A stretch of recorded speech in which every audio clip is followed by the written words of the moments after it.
welcome back and welcome to Lansig, Illinois. We're about ready to step into One Trick Pony to find out what makes their beer so great. So grab a glass and join with us. Prost. Okay guys, we're now inside One Trick Pony and I am here with Mark, the owner and... Owner, brewer, founder, yeller, grouchy one. Okay, so thanks for having us in. And so tell us a little bit about the history of the place. We opened in June 2012, and within 2 years we grew out of a space that was half the size that we're in right now. Opened in 2012 without telling anybody except the federal government, the local government, the state government. Did you start out as a home brewer? Started out as a home brewer over 10 years ago, and it started out, I had not planned to ever brew any beer at home except when I was 17 and I couldn't get beer any other way, but I didn't do it back then. So in about 2002, 2003 was brewing at home, and then decided that a brew pub would go well in my neighborhood, and so took a crash course at Siebel's, at the time one of the only brewery schools in the nation, to get myself a little bit more acclimated, a little bit more conversant in what it's going to take to open up a brewery. And then the economy in the late 2000s didn't help get a project open, so I sort of backed into home brewing again after doing everything I could to get open. Because home brewing started to become therapeutic at that point. But One Trick Pony came from a flippant response about helping me brew. Okay. Helping me brew his IPAs. So anyway, after about a year and a half, 2 years of brewing, and eventually from my kitchen to his basement to his garage, after a third beer that we brewed on a Saturday, we both sort of stood there tasting the previous, one of the previous beers that we did. We tried to figure out, would anyone pay to buy one of these? I don't know. What do we call ourselves if we did that? And it was easy, One Trick Pony. Yeah. So it was a long journey from 2002 to opening in 2012. So how did the horse get involved in this beautiful mascot you have here? His name is Major. He lives in Scotland, and he is getting up there in years. One Trick Pony, again, once that became the obvious choice for a name, I figured, all right, I'm going to need something to put on a beer label. At some point, we'll be on a beer label, so I need something. And I couldn't afford to have anyone draw up a beer label, so I figured, okay, how about a photo? Well, there's copyrighted photos, can't use those. I did a search for laughing horses, and about 13 pages in, I found Major. And I think Major is up to 3 pages into Google's laughing horses now.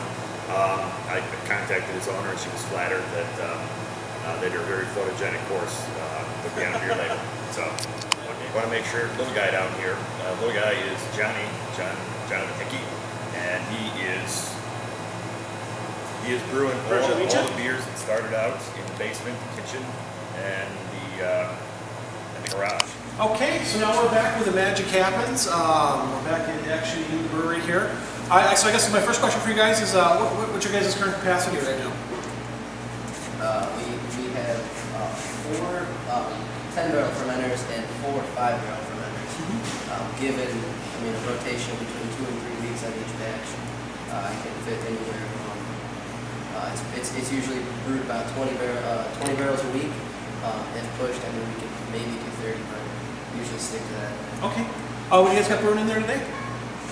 We have a couple fermenters filled with our Belgian Golden. Okay.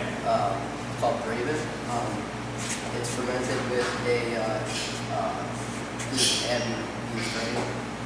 Belgian Gold, it's White Labs 550. Trade secret, White Labs 550 on that one. But it's an aggressive, very aggressive fermentation, and we wound up losing part of our previous pitch because it was so aggressive, it came right out to blow off tube. We didn't have a collection device, and so we learned on the fly. Other than that, we as well have Spotted Saddle, our APA, Stormcat, our Amber Ale brewed with Mosaic hops, and I have Kisber Felber going in our Black IPA very soon. Very good. And we'll taste some of those in a little bit. That'd be great. That'd be great. So I see you guys have a lot of barrels back here. Now these ones are back here are yours, right?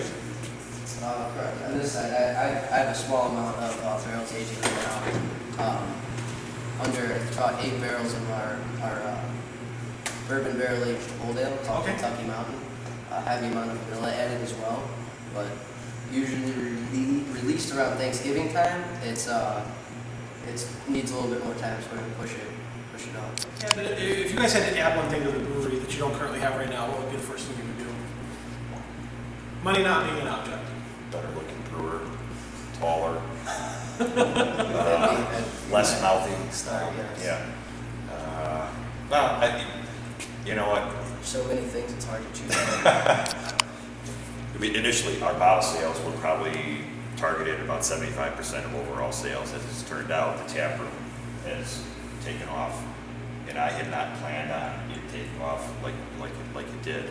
And so, one thing that I would change is our ability, and it is. We're in the midst of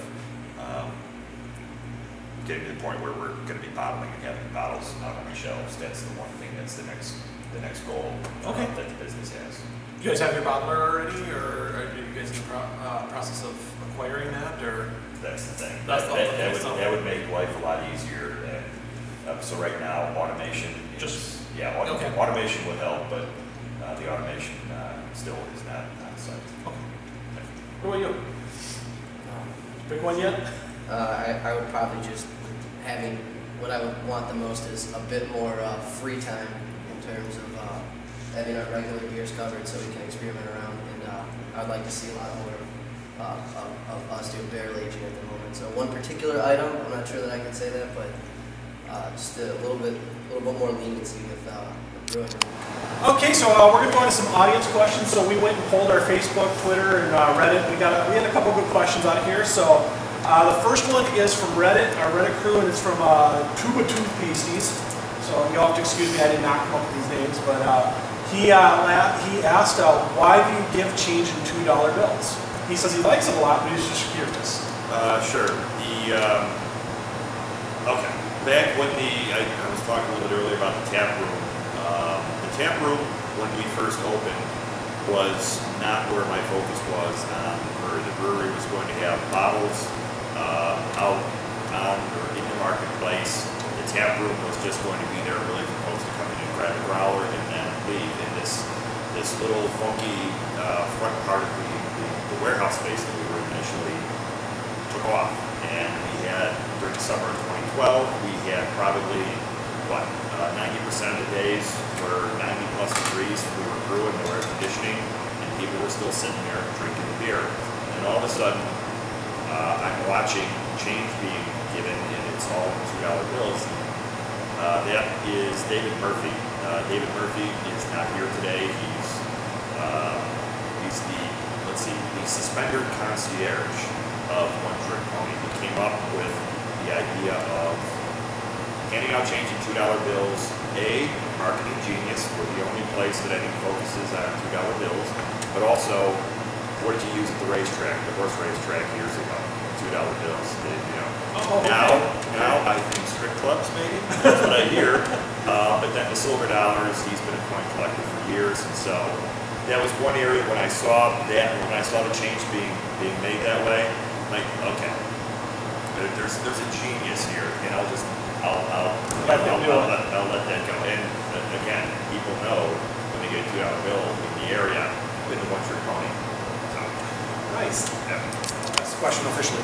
Okay, next up on the list we have Fast Enough for Fish asks, could you give a whole new version of your ginger ale? We can give you an exact breakdown, but think Pils malt, think some Unique 10L, a little bit of aromatic, and think of an American wheat yeast. The magic of the beer is really about how you get the ginger and the peaches on the back end into the beer. And on that particular beer, it started out again. This was in the basement. It started out as a tincture of tea that was the peaches and apricot, and then some real ginger. And what we found out is that over time, the stability on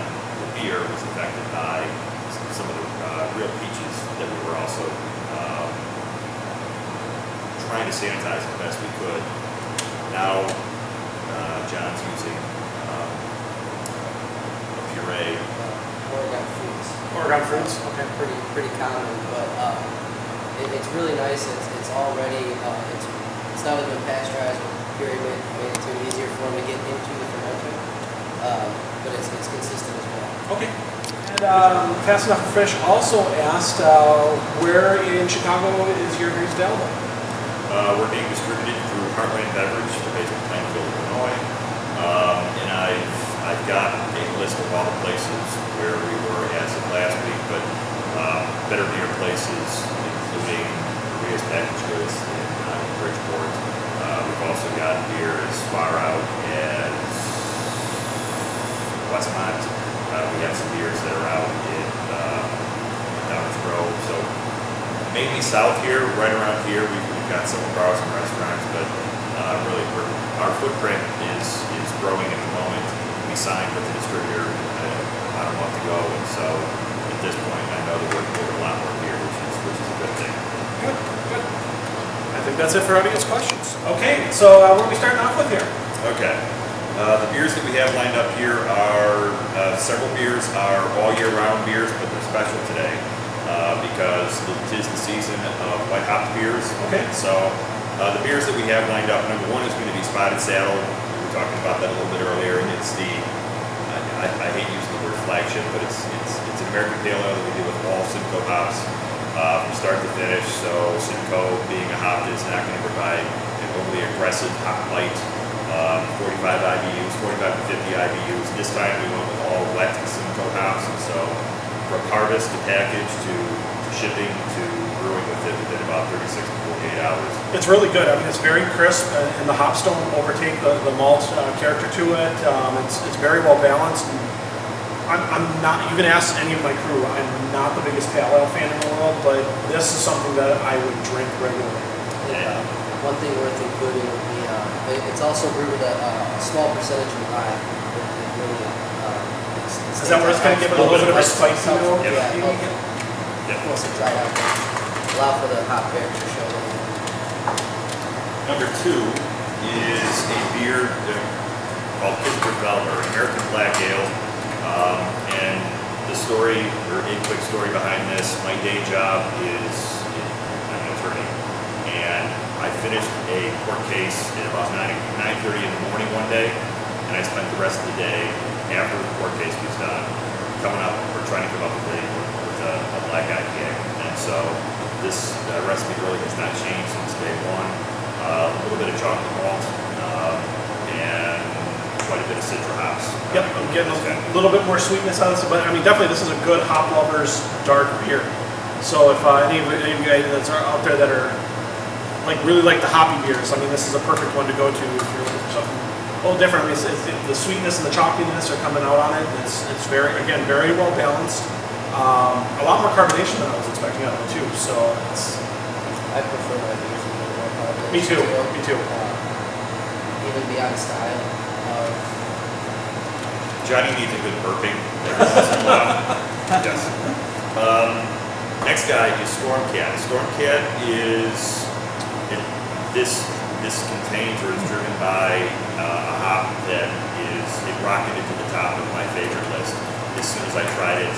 Mosaic hops. Okay. And so this beer started with a chance visit to Bell's Brewery on the way home from Michigan one time, and they had an experimental IPA on. I thought that I knew the hop. Little did I realize that it's an experimental hop, and there's no way I was going to guess what it was. And when I found out that it was a hop that was coming on the market in 2012 and it was called Mosaic, I went out and tried to buy as much as I could wherever I could find it.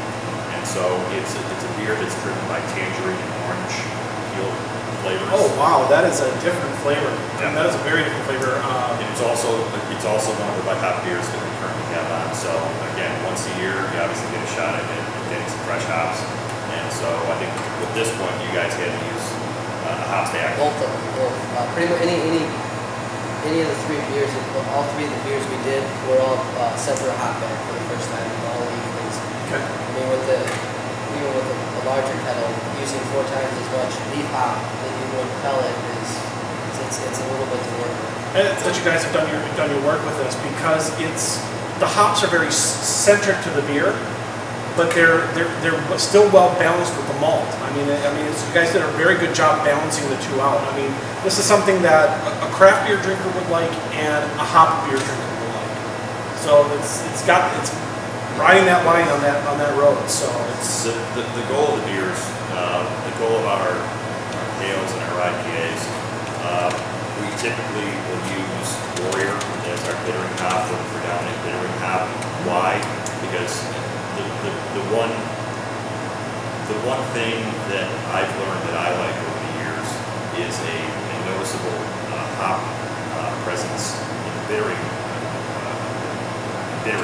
But I don't want a hop bitterness that I have to kind of clear my throat to get rid of. And so we typically will use Columbus bittering, but very, very reserved use of it, mainly Warrior hops. And so it gives all of our IPAs and all of our hoppy beers a pretty smooth bittering backbone.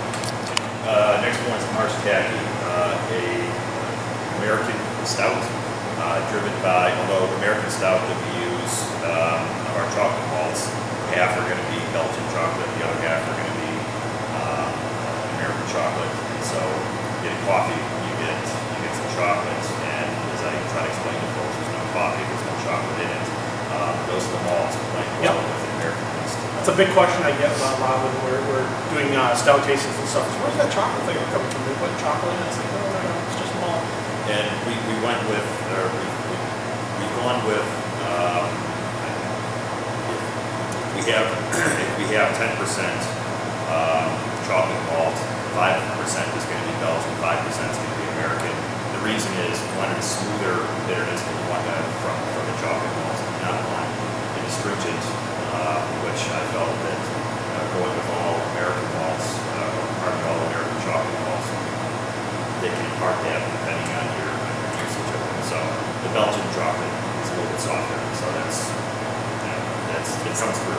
I'm also noticing a little bit of a kind of a toasty, caramely back note to it. So it's a good warming beer. So great for wintertime.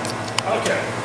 Next guy is going to be Major. Major was a seasonal, which I had too many people asking me when is Major coming back on. So it got promoted. Major's been promoted to, Major started out corporal at some point, but Major, it's a Scotch ale, and so you've got a touch of smoked malt with an American yeast that we use, so the grain bill is really front and center on this guy. So we've got some caramel malt, a little bit of smoked, named after our mascot who lives in Scotland. So. Okay. Next guy is Brome. Brome is a type of hay. Okay. What the horses eat. They eat hay as part of their diet. It's a Belgian farmhouse style, which really means that it is obviously not been brewed in a farmhouse. It doesn't have any sort of critters falling from rafters in a farmhouse. But this particular yeast is a blend of yeasts, different Belgian yeast that is, it's on the market. So am I picking up a little Brettanomyces out of there? Yeah. Just a titch? Just a titch. You're going to get some tartness. You're going to get a little bit of sweetness. But yeah, there's a lot going on. And in this, there's a lot of flavor packed in there. Yeah, this particular yeast, it has become my favorite when we have a Belgian beer that we're doing. It's so desirable I'd like to mix it myself. But yeah, it's very straightforward. Belgian ale recipe and a little bit of aromatic malt in there as well. You got some color from that. I'm really digging the carbonation of the beer too. I mean, it's like when I go and get a farmhouse style beer from somewhere else. I mean, they usually tend to be a little more on the flatter side. But I mean, you guys have ample carbonation. I'm totally digging that because I like a good carbonated beer. Next is horse collar. Horse collar. All the beer names are all the beer names, even Quick Time, which is next, related to a horse.